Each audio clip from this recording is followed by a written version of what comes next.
जापानका केही चिडियाखानामा यस्ता जनावर छन् जुन विश्वमा बिरलै देख्न पाइन्छ।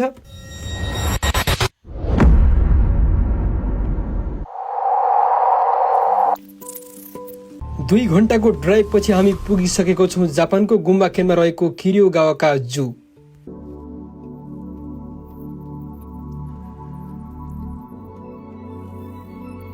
सुरुवाती चरणमा हामीले पेंगुइन देख्न सक्छौं। पेंगुइन दक्षिणी गोलार्ध र अन्टार्कटिकाको क्षेत्रमा पाइने उड्न नसक्ने तर उत्कृष्ट पौडी खेल्न सक्ने समुद्री चरा हो। यिनीहरूले शरीर कालो र सेतो रङले पानीभित्र शिकार गर्दा सुरक्षा प्रदान गर्छ भने बाक्लो र पानी नछिने प्वाखले अन्टार्कटिकाको अत्याधिक चिसोबाट बचाउँछ। पेंगुइनहरू मुख्यतया माछा, क्रेल र स्क्विड खान्छन्। यिनीहरू समूहमा बस्छन् र बच्चाको हेरचाहमा आमा बुवा दुवैको भूमिका हुने गर्दछ। र हामीले भेटाइसकेको छौं अर्को चरा फ्लामिङ्गो। लामो खुट्टा, लामो घाँटी र आकर्षक गुलाबी रङको कारणले चिनिने सुन्दर पानीमा बस्ने चरा हो। यसको शरीरमा सेतो र गुलाबी प्वाख हुन्छ भने पखेटामा गाढा गुलाबी वा कालो रङको पनि देखिन सक्छ। यसको लामो शरीरतिर बाङ्गिएको चुच्चो वा पानीभित्रबाट खाना खोज्नका लागि विशेष रूपमा अनुकूल हुन्छ।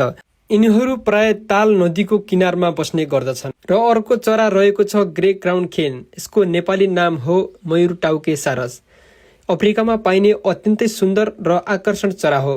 यसको टाउकोमाथि सुनौलो रङको मौकुट जस्तो प्वाख हुने भएकाले यसलाई क्राउन खेन भनिन्छ। साथीसँग कुराकानी गर्दै हामी लाग्यौं हेर्न अर्को जनावर बबुन्स। अफ्रिका तथा अरब क्षेत्रका केही भागमा पाइने ठूला र बलियो शरीर भएका सामाजिक बाँदर हो। यसको वैज्ञानिक समूह पापियो हो।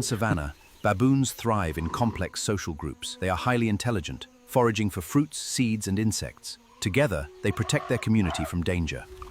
उनीहरू जमिनमा धेरै समय हिँड्ने भए पनि खतरा पर्दा वा आराम गर्न रुख तथा चट्टानमा चढ्न सक्छन्। बाबुनहरू निकै बुद्धिमान र सतर्क जनावर हुन् जसले विभिन्न आवाज र शारीरिक संकेत मार्फत समूहका सदस्यसँग सञ्चार गर्ने गर्दछन्। र तपाईलाई भिडियो हेर्न रमाइलो लागिरहेको छ भने हामीलाई लाइक, कमेन्ट, शेयर र सब्स्क्राइब गर्न नभुल्नुहोला। र अर्को जनावर रहेको छ क्यापिबारा। High in the canopy, life moves at a different pace. Every leap is a calculated risk, driven by the search for food. Soon, the rest of the troop will follow.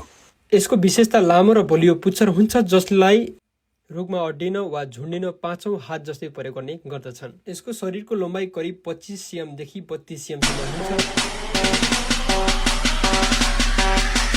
मलाई सबैभन्दा धेरै देख्न मन लागेको जनावर नै सिंह हो। सिंहलाई जंगलको राजा भनेर चिनिन्छ। यो एक शक्तिशाली मांसाहारी जनावर हो।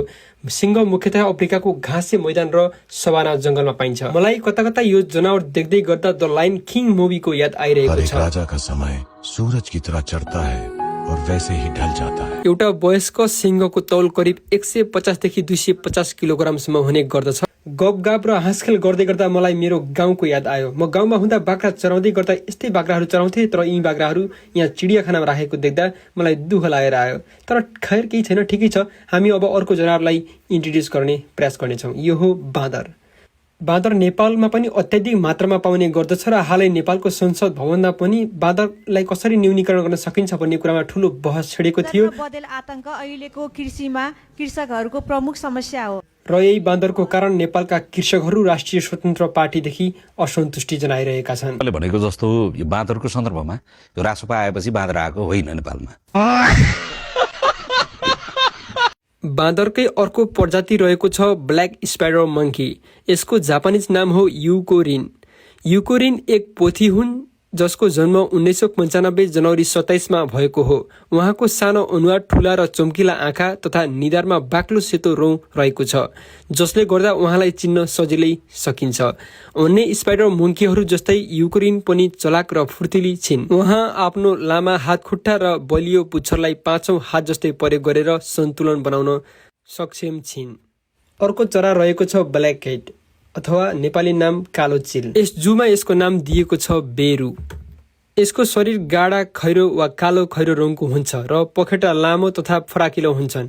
यसले माछा, साना जीव, किरा, मित्र जनावर तथा बाँकी खाद्य पदार्थहरू खाने गर्दछ। गर्मी अत्याधिक बढे तापनि मलाई जनावर हेर्न एकदमै रहर लाग्ने भएको कारण म अर्को जनावर हेर्न पुगेँ। यसलाई देख्दै गर्दा तपाईलाई कुनै मुभीको सिनको याद आएको छ? छैन भने मलाई चाहिँ याद आयो है। चल छोड़े, एकदम शॉर्ट में तेरा लाइफ स्टोरी बोल डाल। चल। मुझसे बहुत बड़ी गलती हो गई। जब लाइफ अपन को दे टेंशन तो टेंशन को अटेंशन नहीं देने का। मेरो दिमागमा यो जनावरको इमेज यति धेरै फन्नी भएको छ र घुम्दै गर्दा हाम्रै नेपालमा पाउने चरा भेटियो मयूर। In the heart of South Asia lies the home of the Indian peafowl. A symbol of grace, it is a true wonder of the wild. यो विशेष गरी साउथ एसियन कन्ट्रीहरूमा पाउने गर्दछ, जसलाई इन्डिया नेपाल जस्तो देशहरूमा बढी नै उपलब्ध हुने गर्दछ। यो प्राय जंगल, घाँसे मैदान र खेतीपातीको नजिक क्षेत्रमा पाइने गर्दछ। अर्को दुर्लभ जनावर रहेको छ जिराफ। जिराफ संसारकै सबैभन्दा अग्लो स्थल। On the African savanna towers a creature of pure grace. Its long tongue expertly navigates thorns, a gentle giant reaching great speeds. It is one of the tallest land animals on earth. यसका लामा खुट्टाले यसलाई अत्यावश्यक पर्दा निकै छिटो दौडिन मद्दत गर्दछ। Giraffe शान्त स्वभावको सामाजिक जनावर हो र प्राय सानो समूहमा बस्न रुचाउँछ। यसको मुख्य आहार घाँसपात, कोमल हाँगा र विशेष गरी आकाशीय पातहरू हुन्। कंगारू, मलाई यसको सबैभन्दा अनौठो लाग्ने कुरा भनेको यसको बच्चा हुर्काउने प्रक्रिया हो। यो अस्ट्रेलियामा पाउने प्रसिद्ध स्तनधारी जनावर हो। कंगारूको सबैभन्दा प्रमुख विशेषता यसको शक्तिशाली पछाडिका खुट्टा, लामो पुच्छ र अगाडिको साना खुट्टा हुन्। यसले पछाडिका खुट्टाको सहायताले उफ्रिँदै छिटो छिटो दौड्ने काम गर्दछ। यो हो क्यापिबारा। यसको नामै कति अजीब Deep छ। within South America's lush wetlands lives the capybara. As the world's largest rodent, it is perfectly adapted to a peaceful icon of these rich, vibrant ecosystems. यो विशेष गरी दक्षिण अमेरिकाका नदी, ताल तथा दलदलहरूमा पाइने गर्दछ।